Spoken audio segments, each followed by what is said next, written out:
आम्ही तिथे गेलेलो. जवळपास तिथे जाण्यासाठी 2.5 दिवस लागले. तिथे गेल्या गेल्या खूप थंडी वाजली. -डिग्रीमध्ये तिथे थंडी होती. -17 हे असे होते. हात सुजत होते. पण तिथे राहिलो आम्ही. पहिल्या दिवशी ट्रेकिंग करायला गेलेलो, वॉटरफॉल बघायला. दुसऱ्या दिवशी ॲक्टिव्हिटी केल्या, archery, rifle shooting, zip line, river crossing, valley crossing, हे सगळं ॲक्टिव्हिटी केल्या. ते करून खूप चांगले वाटले. त्याच्यानंतर आम्ही माघारी कॅम्पवर आलो. त्या दिवशी थंडी खूप होती, पाऊस पण होता, त्यामुळे अनेक थंडी वाजली.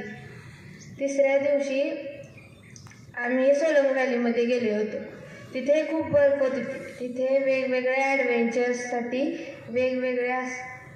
वेगवेगळे ॲडव्हेंचरचे प्रकार आहेत. त्याच्यामध्ये पण आम्ही खूप मजा केली. तिथे घसरत होते येताना सारखे.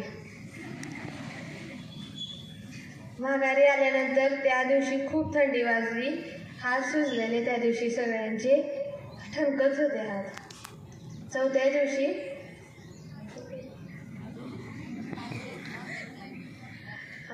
चौथ्या दिवशी माउंटेन क्लाइम्बिंग केली. तिथे पण खूप मजा आली. ते शेवटची ॲक्टिव्हिटी होती.